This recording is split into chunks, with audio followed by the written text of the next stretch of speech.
c'est le premier ordinateur, il pesait 4 tonnes. Aujourd'hui, cette tablette pèse 700 grammes. Demain, votre ordinateur sera peut-être dans votre montre. Miniaturiser toujours plus, un enjeu et une obsession pour la planète électronique. Concrètement, qu'est-ce que cela veut dire? Graver toujours plus d'infos sur cette plaquette de silicium. La solution, trouver un procédé de lithographie innovant. C'est là que la chimie vient au secours de l'électronique. Pourquoi? Comment? Réponse au cœur de l'infiniment petit. Un périple 100% français pour un binôme 100% mec. La recherche de pointe existe aussi en France et on va vous le prouver. De Pau à Grenoble, des Pyrénées aux Alpes, bienvenue dans le Chemical French Tour. Première étape, lac. Pour notre innovation, c'est ici que tout commence, dans un des grands centres de recherche d'Arkema. Le leader français de la chimie développe et produit un polymère très performant qui intéresse beaucoup l'électronique.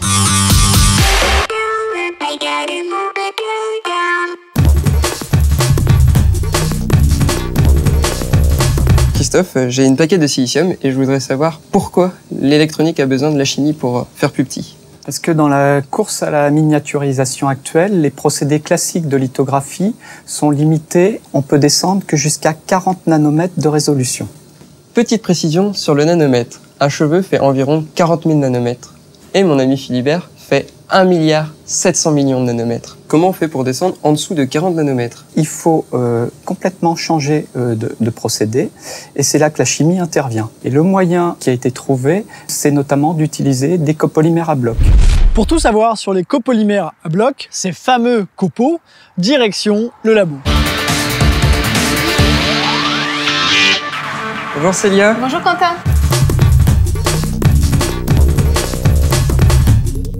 Un copeau, c'est d'abord un polymère. Et c'est un polymère un peu particulier. Donc, dans un copolymère, tu vas avoir en fait deux polymères. Tu vas avoir un polymère A et un polymère B que tu vas accrocher ensemble. Et donc, tu vas avoir en fait deux blocs. C'est pour ça qu'on appelle ça un copolymère à bloc ou un copeau. Donc là, on a notre bloc A, le premier bloc. Et ici, tu as le copolymère à bloc, donc les deux blocs accrochés ensemble. Donc il y a le bloc A et le bloc B dedans. Là, il y a le bloc A et le bloc B. Et est-ce que les copeaux basiques, c'est les mêmes que les copeaux pour l'électronique?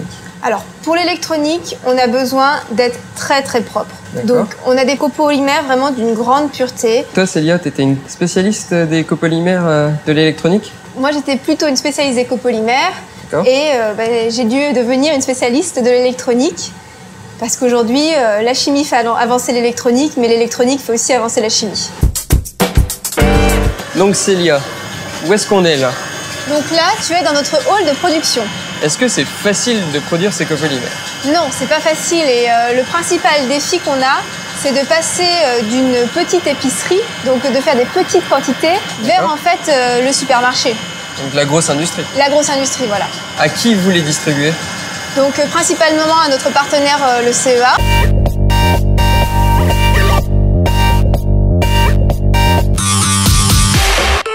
Et ce qui part au CEA, c'est ça, la poudre. En partance pour notre deuxième étape du Chemical French Tour à Grenoble, la Silicon Valley française, la championne de la technologie de pointe et de la microélectronique, nos copeaux y sont attendus de pied ferme.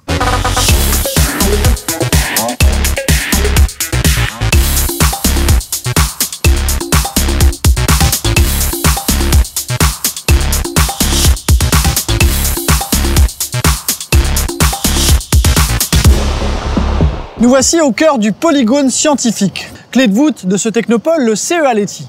Le Leti est un centre de recherche mondialement réputé, travaillant sur les technos de l'info, le nec plus ultra de la recherche en microélectronique. C'est donc le maillon essentiel entre la chimie et l'électronique. Ici, Arkema et le Leti travaillent ensemble sur la nanolithographie via les copeaux à bloc.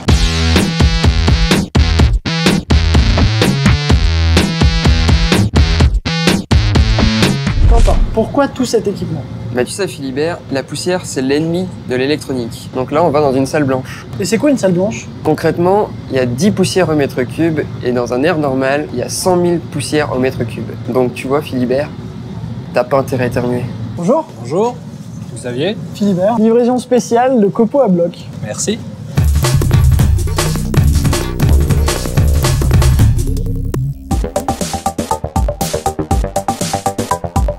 y a quoi à l'intérieur, Xavier? Il y a des échantillons qui sont déjà structurés.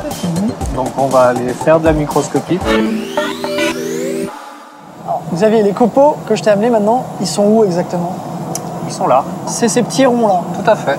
Il y a d'autres polymères qui formeront des lamelles. Pourquoi des ronds et des lamelles? Parce que ce sont les deux constituants de base des circuits intégrés. C'est bien qu'ils soient assemblés, mais est-ce qu'il y a des erreurs dessus, des défauts? Sur celui-là, tu peux voir, ici tu as un défaut. Le rond est un peu ovale. Tu as un défaut parmi des milliers de ronds, donc celui-ci on va le garder. Donc regarde Philibert, les copolymères à bloc de tout à l'heure, que tu m'as donné tout à l'heure, ils sont là. C'est-à-dire, on en a fait un film qu'on a déposé sur un morceau de plaquette de silicium vierge. Pourquoi un film en fait? On va se servir de ce film comme d'un masque pour créer des circuits intégrés après. Donc, comme le principe du pochoir en fait. C'est exactement le même principe. Ultime étape, la nanolithographie. On va voir les copeaux au boulot. Raluca? Oui. Bonjour, Philibert. Bonjour.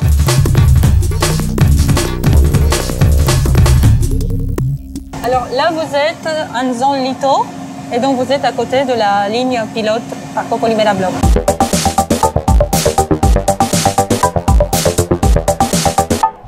Alors, mais ce procédé en fait, est-ce que ça marche? Oui, ça fonctionne.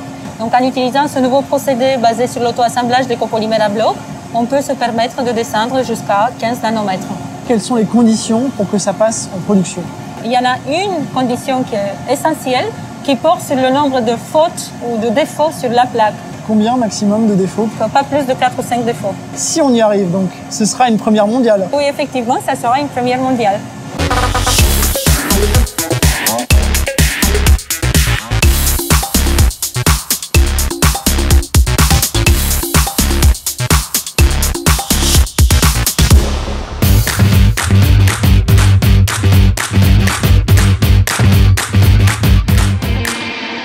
Génial, génial hein. Que ce soit à Pau ou à Grenoble, c'était vraiment super. On en a pris plein les yeux. Je connaissais les polymères, mais je connaissais pas du tout les copeaux, quoi. J'ai appris surtout du vocabulaire, de la nanolithographie, des copolymères à bloc. Quentin, le high-tech, C'est dans la tête. aïe.